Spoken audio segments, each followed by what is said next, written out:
Bismillahirrahmanirrahim. Assalamualaikum warahmatullahi wabarakatuh. Alhamdulillahirabbil alamin. Wassalatu wassalamu ala asyrafil anbiya'i wal mursalin. Nabiyyina Muhammadin wa ala alihi wa sahbihi wa man sara ala darbihi wa nahjihi wastanna bi sunnatihi ila yaumiddin. Allahumma salli wa sallim wa barik wa zid wa an'im ala habibina al-mustafa wa rasulina al-mujtaba Muhammad ibni Abdillah salawatullahi wa salamuhu alaihi amma ba'du.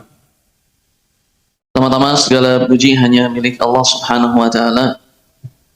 Salawat serta salam semoga selalu tercurahkan kepada Nabi kita Nabi Muhammadin sallallahu alaihi wasallam, dan semoga tercurahkan pula kepada segenap keluarganya, sahabat-sahabatnya, dan para pengikutnya hingga akhir zaman. Dan semoga Allah subhanahu wa ta'ala menjadikan kita semua sebagai pengikut setianya Rasulullah sallallahu alaihi wasallam. Ibu-ibu yang dirahmati oleh Allah subhanahu wa ta'ala, pada kesempatan kali ini insyaallah kita akan membahas silsilah kajian tentang amradul qulub, penyakit-penyakit hati, wa dawa'uha, dan obat yang bisa menyembuhkannya. Dan kita sudah sampaikan juga firman Allah subhanahu wa ta'ala bahwa saat semua manusia kembali kepada Allah subhanahu wa ta'ala di hari akhir, maka tidak ada lagi satu hal pun yang bisa memberikan manfaat kepada mereka di hadapan Allah. Sampai saat awal dakwah Rasul saja sallallahu alaihi wasallam, di awal fase Makkah, di awal dakwah Rasul, saat Allah perintahkan dakwah jahriyah, terang-terangan, fasda' bima tu'mar wa a'rid 'anil musyrikin,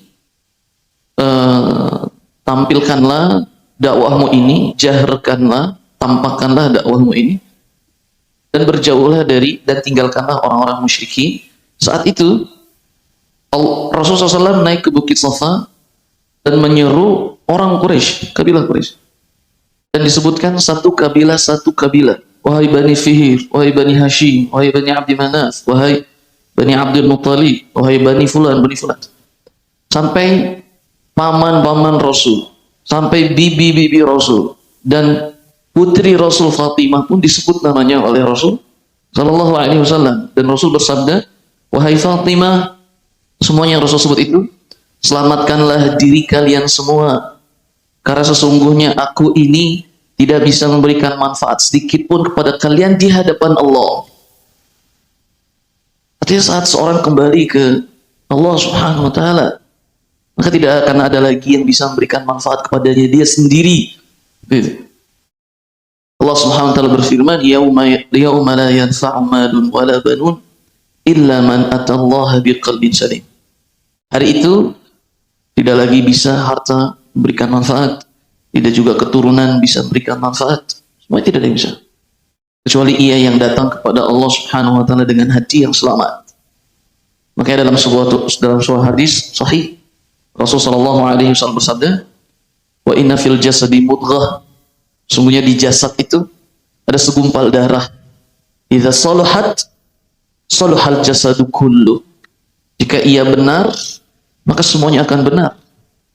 Begitu juga hati, jika hati benar semua akan benar. Dan maka tentang mengenal penyakit-penyakit hati itu sangatlah penting bagi setiap kita, agar kelak saat sesuatu yang hak itu datang kepada kita, semoga Allah memberikan keselamatan dan memberikan hati kita yang selamat.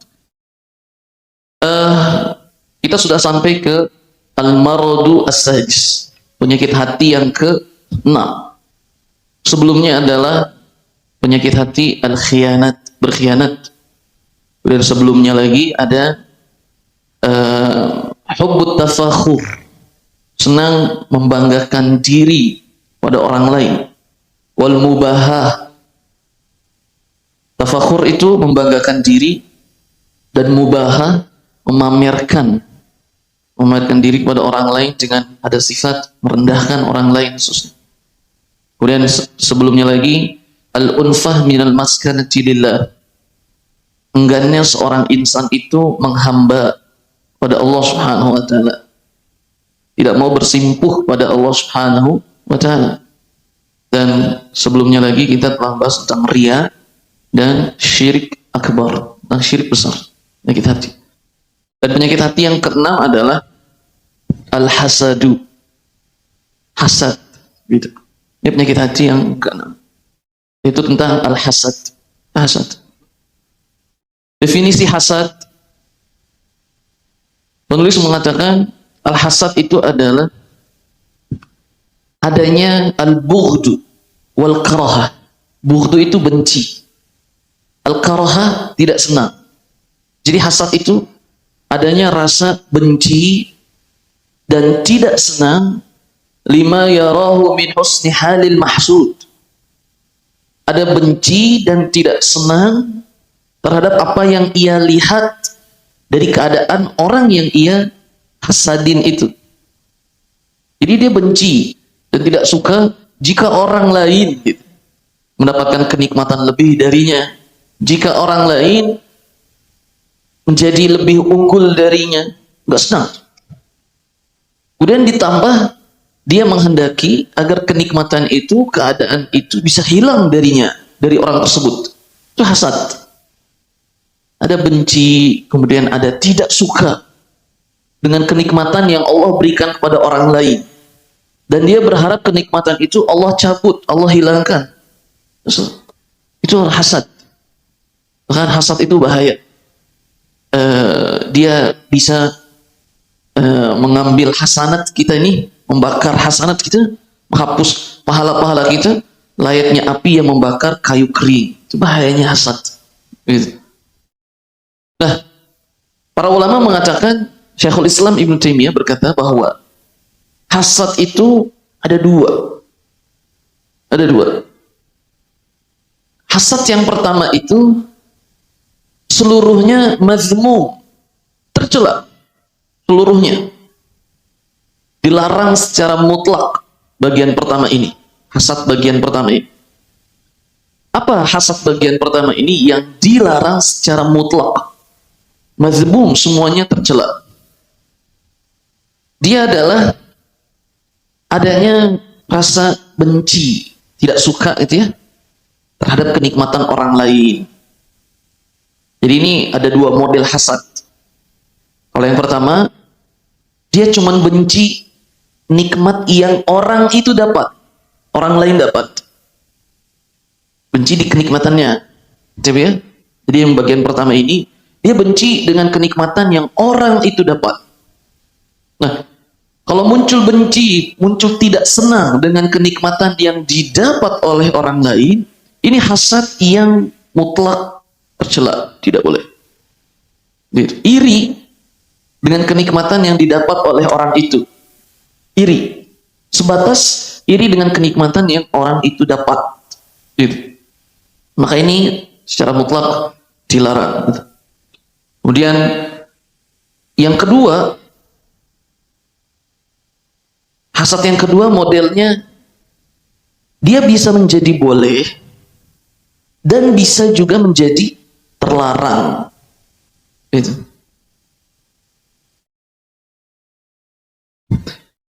Yang kedua ini adalah dia benci kalau ada orang lain lebih unggul darinya. Kalau model hasad yang kedua, ada hasad yang pertama, dia nggak seneng nih kalau orang itu dapat kenikmatan ini, kenikmatan ini, kenikmatan itu. Itu model hasad yang pertama. Jadi itu tercela. Kalau model hasad yang kedua, dia cuma membenci kalau orang itu lebih unggul darinya. Ngerti ya perbedaan itu? Dia nggak senang orang itu lebih unggul darinya. Dia nggak senang orang itu lebih maju darinya. Dan ini ada yang dibolehkan dan ada yang terlarang. Dan para ulama mengatakan kebanyakan manusia itu diuji di hasad yang kedua ini. Nggak senang kalau ada orang lain unggul darinya. Nggak senang kalau ada orang lain lebih maju darinya. Nggak senang. Gitu.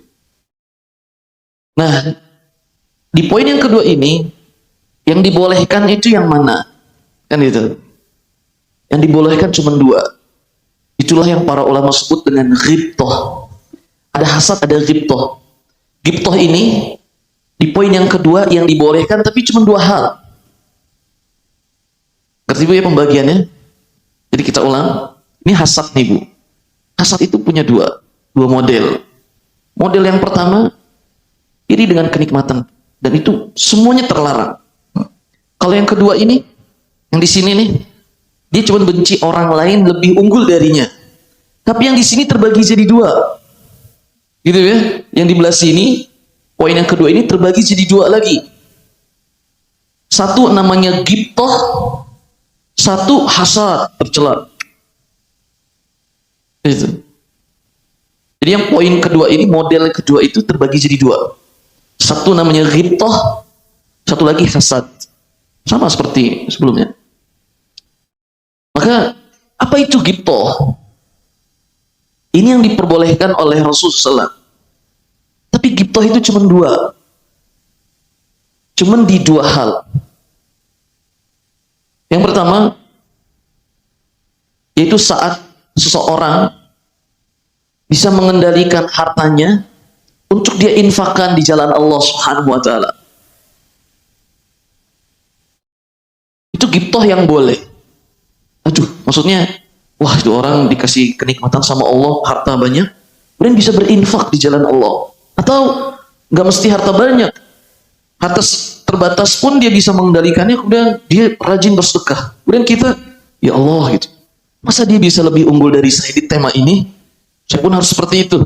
Itu ghibtoh yang boleh, itu hasad yang boleh, yang poin yang kedua, hasad yang golongan kedua itu yang diperbolehkan. Ghibtoh. Orang bisa mengatur hartanya untuk selalu berinfak di jalan Allah, infak lagi, infak lagi, infak lagi. Sehingga kita merasa orang ini lebih unggul dari kita di tema ini. Gak mau, saya juga harus lebih unggul darinya. Itu boleh. Di tema ini, ngerti ya? Tema yang kedua, yang boleh ghibtoh yang kedua itu, dia melihat ada orang lain, Allah berikan ilmu. Allah berikan hikmah, Allah berikan ilmu, kemudian ia bisa mengamalkannya, kemudian mengajarkannya. Dia bisa mengamalkannya, kemudian dia mengajarkannya. Kemudian dalam hatinya, subhanallah, ini orang lebih unggul dari saya di tema ini, saya nggak mau kalah gitu. Saya juga harus bisa mendapatkan bagian seperti orang ini. Sehingga dia mengamalkan ilmu, kemudian mengajarkan ilmu untuk dalam rangka bertanafus, berlomba-lomba dalam kebaikan. Itu boleh, ghibtoh yang boleh. Tapi dengan satu syarat, menjaga niat. Jaga niat. Jadi dia nggak mau orang lain unggul di amal soleh darinya. Akhirnya ia pun harus berusaha mengungguli dia di amal soleh dengan niat tetap karena Allah, itu boleh. Makanya Allah bilang dalam surat Al-Mutaffifin gitu ya, tentang kenikmatan orang beriman. Di akhir ayat Allah bilang di ayat ke-26, wa fi dzalika falyatanafasil mutanafisun, dan di dalam tema itu hendaknya orang-orang itu berlomba. Namanya berlomba kan nggak mau kalau ada orang lain lebih unggul dari kita. Kita harus lebih unggul. Tapi di tema itu, tema Tuhan, kan yang diperbolehkan. Maka kita dengar hadisnya tentang ghibtoh. Kata Rasulullah SAW, hadis yang diriwayatkan oleh Bukhari dan Muslim dari Abdullah ibn Mas'ud radhiyallahu taala, bahwa Rasulullah SAW bersabda, tidak ada hasad kecuali di dua hal.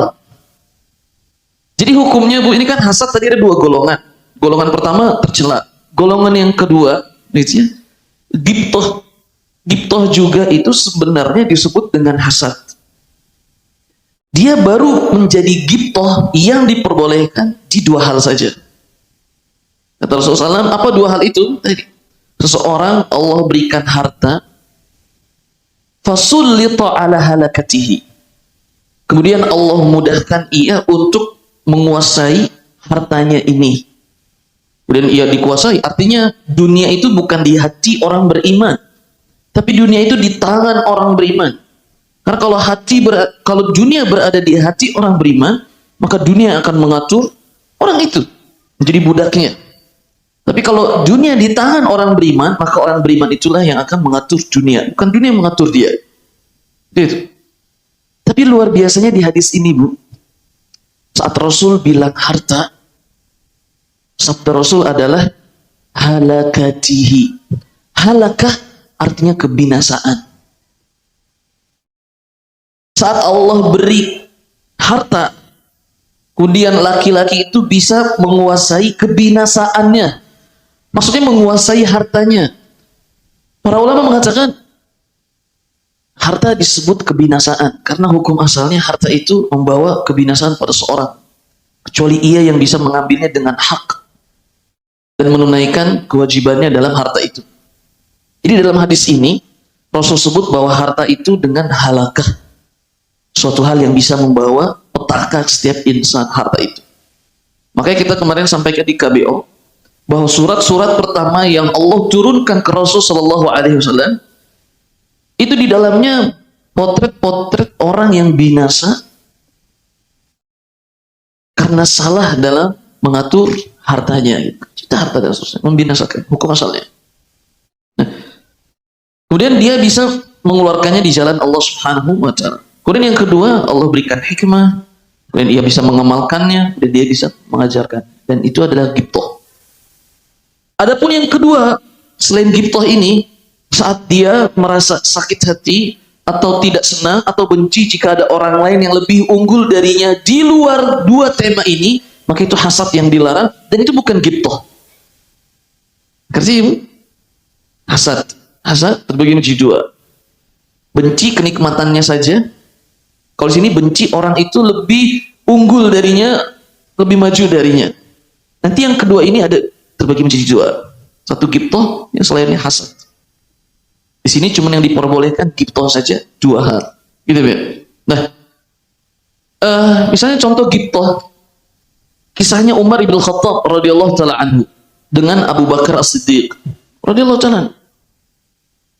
Saat dalam hadis yang diriwayatkan oleh Imam Abu Daud dan Imam Tirmidzi, dan ini hadis sahih.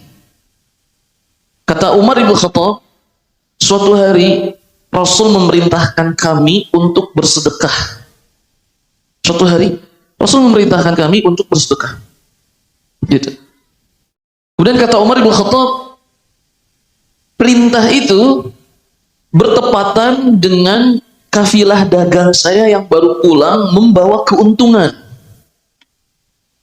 Akhirnya Umar berkata dalam dirinya, hari ini aku akan bisa membalap Abu Bakar sehingga aku bisa lebih unggul darinya di tema apa, Bu?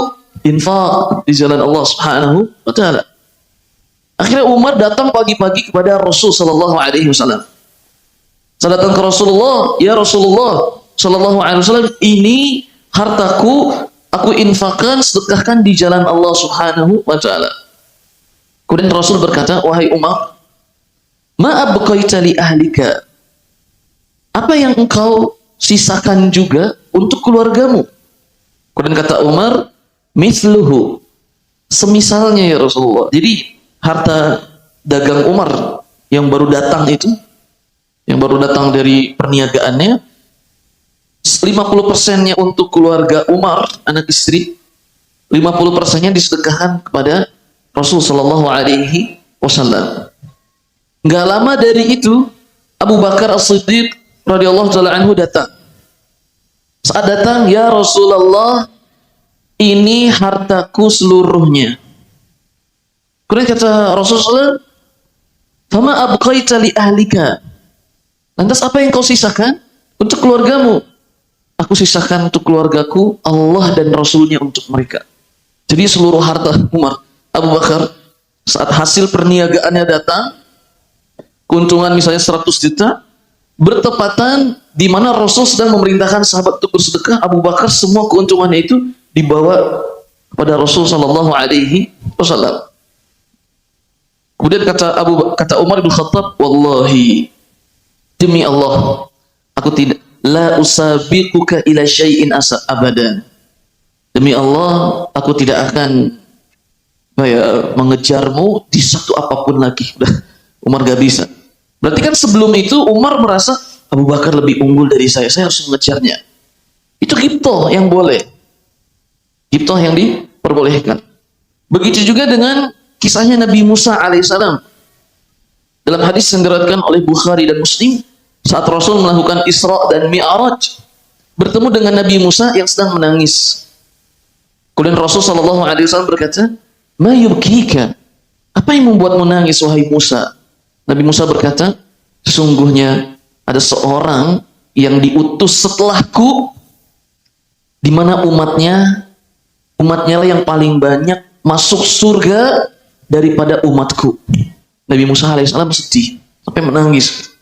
Adanya seorang nabi yang Allah utus, yang umatnya itu lebih banyak masuk surga daripada umatnya Nabi Musa.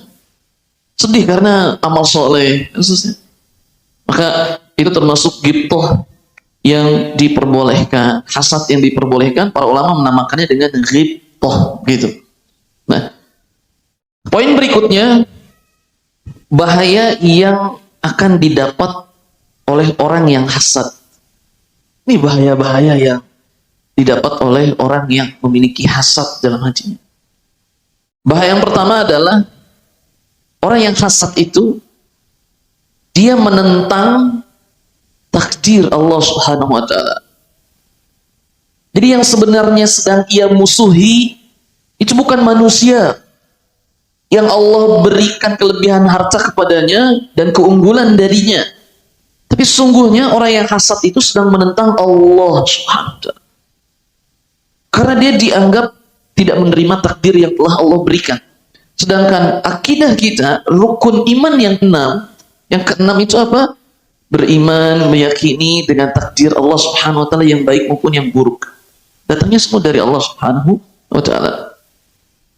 Di sini banyak ayat-ayat yang disampaikan bahwa inna kulla syai'in khalaqnahu biqadar. Dalam surat Al-Qamar Allah bilang segala sesuatu yang terjadi ini semuanya adalah takdir yang telah Allah tetapkan. Saat orang itu diberikan keunggulan, diberikan kelebihan harta, itu pun Allah yang memberikan, Allah yang mentakdirkan. Saat seorang hasad kepadanya, artinya ia sedang menentang takdir Allah Subhanahu wa taala. Dan dalam sebuah hadis Allah mengatakan, hadis yang diriwayatkan oleh Imam Muslim, sesungguhnya Allah telah mencatat semua takdir-takdir ini sebelum Allah ciptakan langit dan bumi, jaraknya 50.000 tahun. Sebelum Allah menciptakan bumi dan langit, 50.000 tahun sebelum itu Allah sudah catat terlebih dahulu semua takdir yang akan terjadi dari awal sampai akhir. Ila an yasha Allah. Allah catat semua takdir manusia. Nah, kemudian misalnya di sini ada lagi Allah berfirman dalam surat Az-Zukhruf, ahum yaqsimuna rahmata rabbik. Allah tujukan pada mereka-mereka yang hasad. Allah berfirman, apakah mereka yang membagi-bagi rahmat Allah?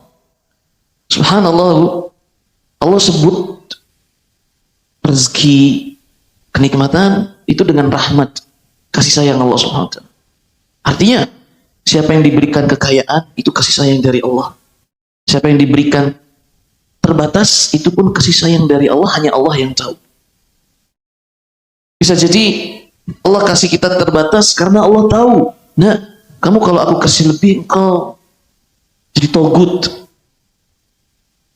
Engkau akan lupa dengan iman, dengan Islam, dan seterusnya. Maka aku kasih sempit saja. Bisa jadi Allah kasih kita kekurangan karena memang Allah ingin kita menjadi orang yang pertama kali masuk surga setelah Rasulullah SAW. Karena yang masuk surga setelah Rasul hanya orang-orang fuqara dan masakinnya umat Islam. Dan Rasulullah SAW bilang dalam hadis yang sama, dan aku melihat orang-orang yang Allah berikan kekayaan mahbusun. Mereka semua mahbus, terpenjara. Mahbus al-habsu, penjara, terhalang gitu. Dalam sebuah riwayat, orang-orang kaya umatku ini baru akan masuk Islam 500 tahun setelah fuqara dan masakin umatku masuk Islam. 500 tahun, Bu. Satu hari di hari akhir itu 1000 tahun di dunia. Wa inna yauman, sungguhnya satu hari di sisi Allah itu ka'alfi sanatin mimma ta'udun. Seperti 1000 tahun di dunia. Satu hari di hari 500 tahun. Gitu. Nah, tapi bukan berarti, makanya akhirnya Rasulullah SAW saat diberikan, para ulama membahas, Rasul itu orang kaya atau orang fakir miskin? Jawabannya apa, Bu? Kalau kita sebut Rasul orang kaya, tapi lihat tuh rumahnya. Atapnya saja bisa dipegang dengan tangan. Temboknya tahu lumpur yang warna coklat. Cuman ada 2 ruangan. Kamar Rasulullah SAW, satu lagi ruangan untuk menerima tamu-tamu Rasulullah SAW. Itu isi rumah Rasul. Dan Rasul kalau saat Umar datang ke rumah Rasul di kisah Al-Ila, saat Rasul beritanya menceraikan seluruh istri-istrinya. Padahal bukan menceraikan, tapi mengila, menjauhi istrinya sebulan full. Saat Umar datang ke rumah Rasul, kata Umar, demi Allah aku tidak melihat di dalam rumah Rasul kecuali tikarnya saja, kecuali kasurnya saja, dan kasurnya adalah tikar-tikar yang akhirnya membekas ke wajah Rasul. Sampai akhirnya Umar berkata, ya Rasulullah, mereka saja orang-orang Persia, Romawi tidak menyembah Allah, Allah bisa beri kekayaan kepada mereka. Maka kita yang menyembah Allah, kenapa tidak bisa hadirkan itu? Kata Rasulullah SAW, wahai Umar, apakah engkau masih berpikir seperti itu? Itu milik mereka di dunia, tapi milik kita kelak di hari akhir, kata Rasulullah SAW. Kalau kita bilang Rasul orang kaya, itu keadaan Rasul.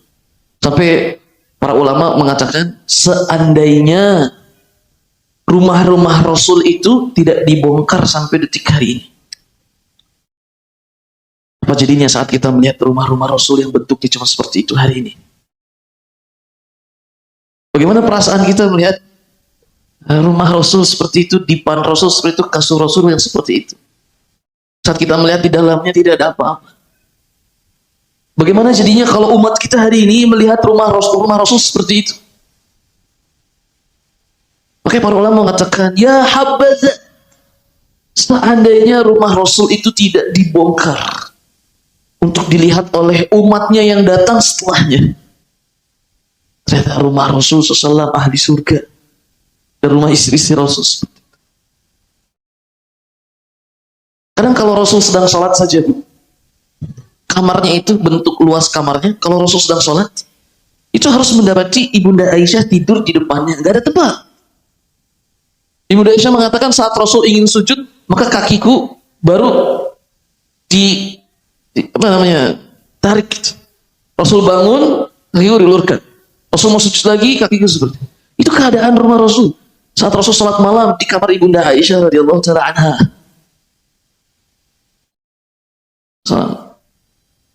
Makanya para ulama mengatakan, makan di bejana yang terbuat dari emas nggak boleh. Terus ada pertanyaan, bagaimana kalau emas itu kita pajang? Nggak boleh. Kenapa? Bikin sakit hati fukara dan masakin. Sampai ada pembahasan seperti itu. Atas bagaimana orang yang keluar dengan antingnya, perhiasan, semua yang mewah, dan lihat fukara dan masakin. Inti agama Islam kita ini menolong orang yang lemah, jaga hati mereka, menyelesaikan air mata mereka, mengurusi mereka, dan seterusnya. Makanya Rasulullah SAW bilang, orang yang pertama kali akan masuk surga setelahku, fukara dan masakin umatku. Orang kaya 500 tahun setelah mereka masuk. Dan kita tahu sehari ini di hari akhir seperti apa. Nah, Allah bilang dalam surat Az-Zukhruf, apakah mereka yang membagi rahmat-rahmatku? Allah kasih lebih, itu kasih sayang Allah. Allah kasih pas-pasan, itu kasih sayang Allah. Kata Allah Subhanahu wa ta'ala, nahnu qasamna bainahum ma'isyatahum fil hayati dunya. Kamilah, kata Allah Subhanahu wa ta'ala, yang membagi-bagi kehidupan mereka di dunia. Lantas Anda hasad, kenapa? Jadi kerugian orang yang hasad itu dia menentang takdir Allah Subhanahu wa ta'ala. Ya Allah. Jadi artinya saat diberikan kelebihan kita bersyukur. Ini rahmat Allah, Allah turunkan.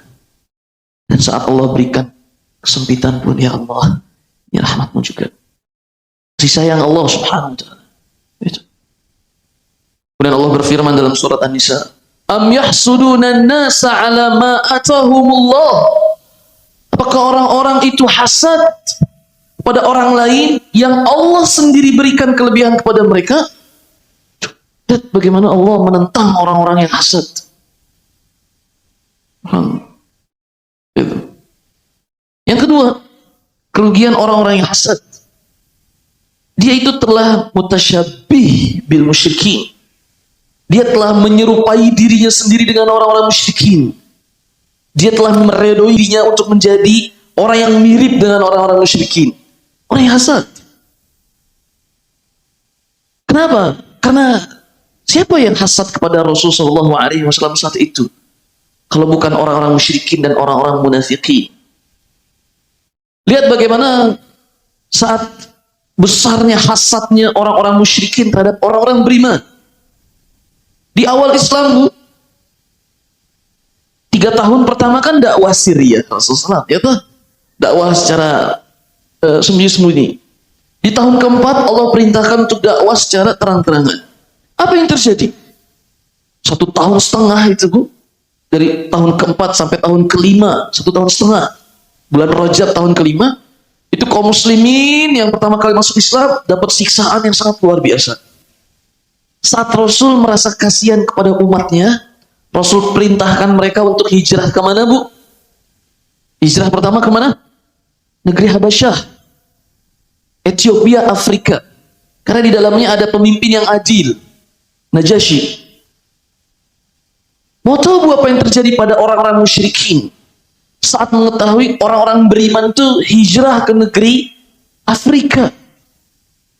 Orang-orang musyrikin kan marah karena orang beriman mulai menampakkan ibadahnya dan dakwahnya di Mekah. Pertanyaannya, Bu, ini orang beriman udah pergi dari Mekah ke negeri Afrika, bukan lagi negeri orang-orang musyrikin Mekah. Tapi apa yang terjadi sama orang-orang musyrikin Mekah? Masih tetap tidak redo kalau orang beriman mendapatkan kebaikan di luar sana. Ya, ini bukan Mekah. Apa urusannya dengan Anda? Orang beriman. Kalian nggak senang sekali kami mendapatkan kebahagiaan sekalipun bukan di Mekah? Ngerti, Ibu, kira-kira? Itu dongkok, apa bahasa? Hasad orang-orang musyrikin pada orang beriman yang nggak pernah mau redo kalau mereka mendapatkan kebaikan. Hidup tenang, nggak redo. Hidup tertawa, enggak redo. Hidup senang, enggak redo. Itu orang-orang musyrikin. Maka orang yang hasad ikut orang musyrikin. Itu. Dia telah meredoi dirinya, orang-orang hasad, untuk menjadi orang yang paling mirip dengan orang-orang musyrikin dan orang-orang munafikun. Orang-orang munafikun juga demikian. Ada Syas, salah satu orang dari Yahudi, kakek tua Yahudi, saat melihat kaum Ansor. 2 kabilah kan kaum Ansar itu, ya. Ada Bani Khazraj dan ada kabilah Aus. Dulunya kan mereka di Yathrib itu perang. Tapi saat mereka masuk Islam, mereka bisa akur di dalam Masjid Nabawi. Mereka bercengkrama, mereka tertawa, mereka bercanda, mereka bersenang-senang. Ukhuwah. Tapi saat orang Yahudi, orang-orang munafikin, orang munafikun, melihat orang-orang beriman seperti itu, nggak senang. Karena dikirim orang untuk membuat onar. Diselundupi orang ke kabilah Aus, orang di kabilah Khazraj, mereka yang menyebutkan ulang peperangan-peperangan mereka sebelumnya. Allah berfirman dalam surat Ali Imran. Allah ingin ngasih tahu kepada orang-orang musyrik, kepada Rasulullah SAW tentang orang-orang musyrikin dan orang-orang munafikin. Surat Ali Imran ayat 120. Allah berfirman, "In tamsaskum hasanatun tasu'hum. Wa in tusibakum sayyi'atu yafrahu biha." Ya Muhammad, orang-orang musyrikin, orang-orang munafikin itu, semoga Allah menjaga hati kita dari hasad. Allahumma amin. Yang ketiga, orang yang hasad itu dia secara tidak langsung menjadi jundi, tentaranya iblis. Secara tidak langsung dia telah menjadi tentaranya iblis. Bergabung tanpa harus ada pendaftaran dan ujian tes. Karena iblis dia hasad kepada siapa, Bu? Iblis hasad kepada siapa? Nabi Adam alaihissalam. Kemudian iblis itu berjanji di hadapan Allah, la ughwiyannahum ajma'in.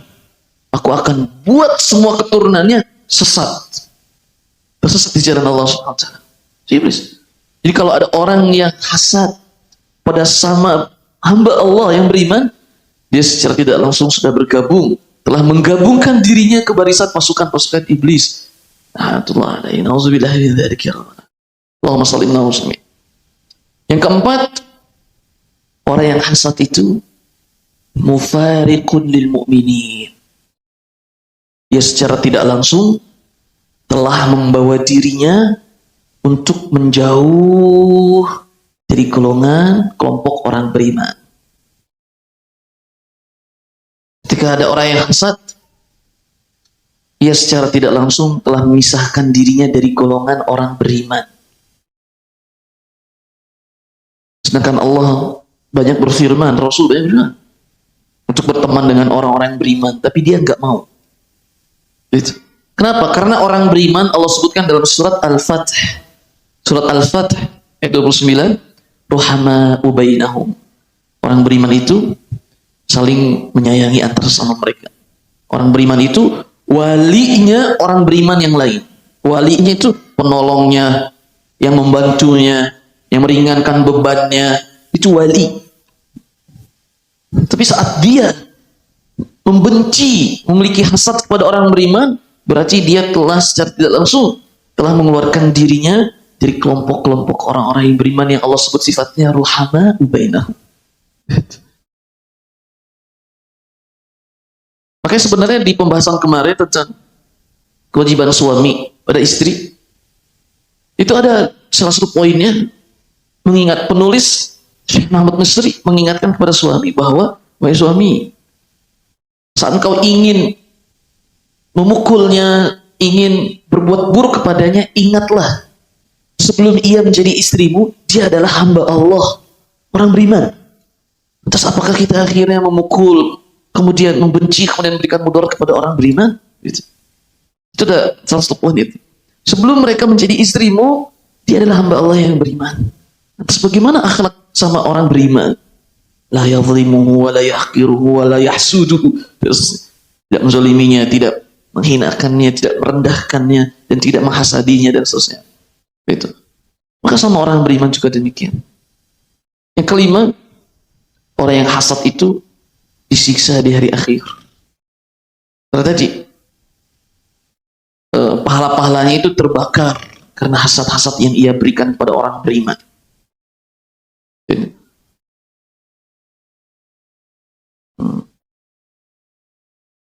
Adapun kalau tadi bahaya yang akan didapat oleh orang yang hasad di hari akhir,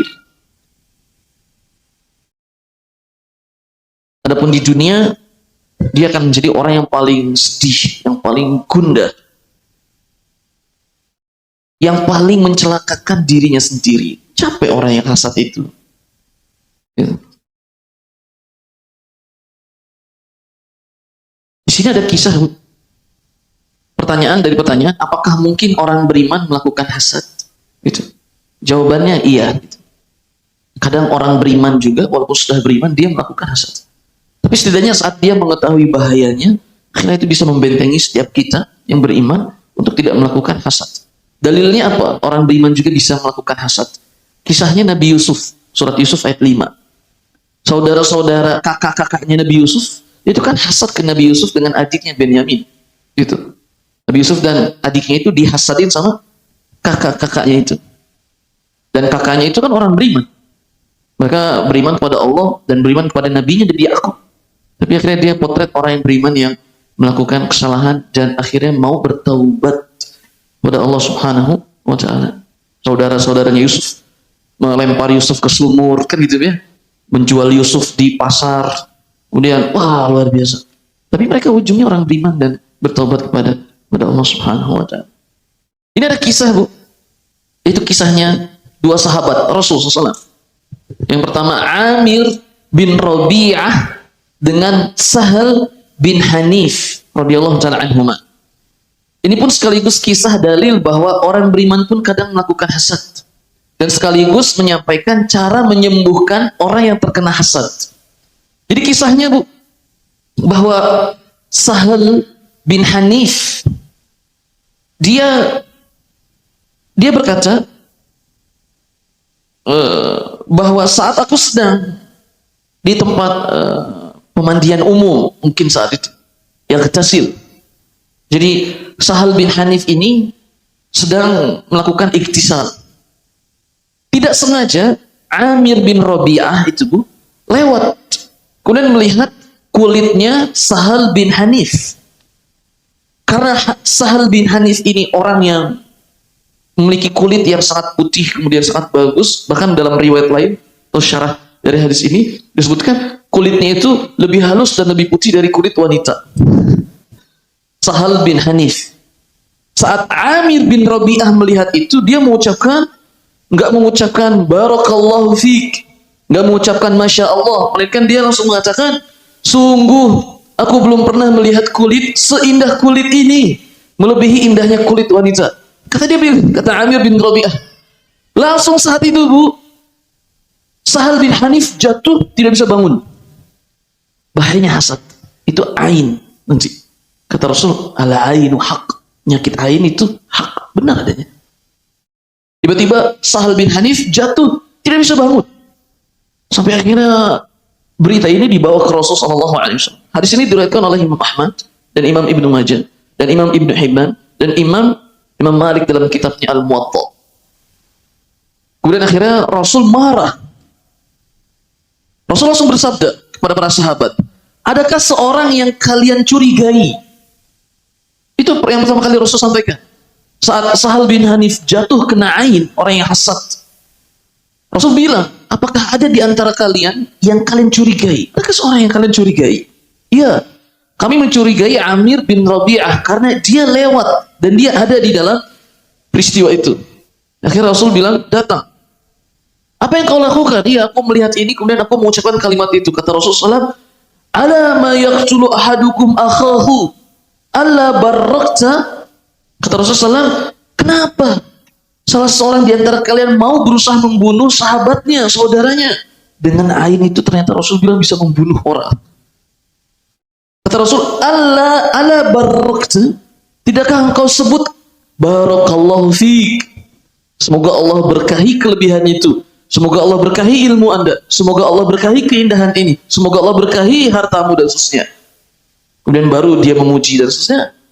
Jadi kata Rasul itu doanya. Kemudian apa yang Rasul lakukan? Rasul memerintahkan kepada Amir untuk berwudu. Berwudu ditambah dia membasuh apa yang ada di balik sarungnya. Dibasuh. Airnya itu dimandikan kepada Sahal bin Hanif. Setelah diguyur dimandikan dengan air wudunya Amir bin Rabi'ah. Dia bisa bergerak layaknya orang hidup biasa. Langsung sembuh saat itu. Jadi ini hadis yang diriwayatkan oleh 4 imam. Imam Ahmad, Imam Ibnu Majah, Imam Malik, dan Imam Ibnu Hibban. Dan dalam riwayat lain, Bukhari Muslim, Ibunda Aisyah mengatakan, jika ada orang yang kena ain, maka fastarqi di ruqyah. Gitu. Tapi ibu-ibu yang dirahmati oleh Allah Subhanahu wa taala, terakhir, terlalu panjang. Lantas, apa yang harus dilakukan agar bisa membentengi diri kita, agar penyakit hasad itu tidak masuk di hati kita? Yang pertama, banyak-banyak berlindung kepada Allah. Itu dengan membaca zikir pagi petang. Zikir pagi petang. Kemudian yang kedua, menambah takwa Allah. Karena dalam Al-Quran Allah sebutkan, in tasbiru wa tattaqu, jika kalian sabar dan kalian bertakwa, la yadurrukum kaiduhum syai'a, maka makar musuh-musuh kalian itu tidak bisa membudarotkan kalian sedikit pun. Jadi menambahkan ketakwaan. Yang ketiga adalah sabar terhadap musuhnya itu. Sudah sabar saja. Sabar. Karena dengan sabar kita bisa diselamatkan. Kemudian yang keempat, tawakal kepada Allah. Artinya tidak pergi kepada yang hari ini biasa disebut dengan orang pintar dan seterusnya, yang menyembuhkan orang ini dengan hal-hal yang gaib dan seterusnya. Yang kelima, kosongkan hati itu untuk tidak memikirkan hal seperti itu. Ternyata Bu, orang yang mudah kena sihir, orang yang mudah kena gangguan, hal-hal yang seperti itu adalah orang-orang yang memikirkan hal itu. Misalnya ada orang yang biasa melihat jin, pengakuannya. Dia melihat jin, dia melihat jin. Bahkan saya punya sepupu, laki-laki. Dia kalau saya pulang ke rumah, kadang astagfirullahaladzim. Kenapa sih istighfar mulu? Ya kalau zikir boleh, tapi aneh nih. Dia bilang, enggak, tadi ada kaki-kaki lewat. Wah, yang benar aja itu. Beneran mas, kaki-kaki lewat. Kadang saya itu kalau pulang kerja malam katanya, terus suka ngeliat bayangan putih, pinggir jalan. Ya Allah, nasib Anda. Semoga Allah jaga Anda. Sampai akhirnya saya penasaran, apa sih hal seperti ini? Orang besar, untungnya dia orang besar sehingga tidak takut. Tapi ada aja orang besar, itu bukan kelebihan, itu kekurangan. Orang yang bisa melihat hal seperti itu, tidak disebut kelebihan, kekurangan, penyakit, bukan kelebihan. Itu orang yang diganggu sama jin. Orang indigo bisa melihat ini, nah Anda tuh penyakit itu, bukan kelebihan. Sehingga obatnya itu jangan diikuti, jangan dibicarakan. Setiap kali melihat itu semua, udah, jangan dibicarakan, jangan diikuti. Gitu. Karena ada seorang juga yang datang cerita bahwasanya suaminya itu selalu membawanya keluar kota, tapi ke tempat-tempat mistis. Bilangnya suaminya itu dalam mimpi, saya bertemu orang ini di tempat ini, di kota ini, kemudian pergi ngajak istrinya ke kota itu, Bu.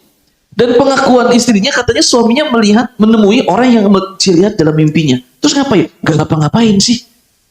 Tapi tempatnya tempat mistis. Kayak tempat. Akhirnya kami sampaikan, coba bilang ke suami ibu, kalau dia mimpi kayak gitu, kalau dia melihat kayak gitu, kalau mendengar, jangan diceritakan. Jangan diikuti, jangan diyakini, jangan diceritakan.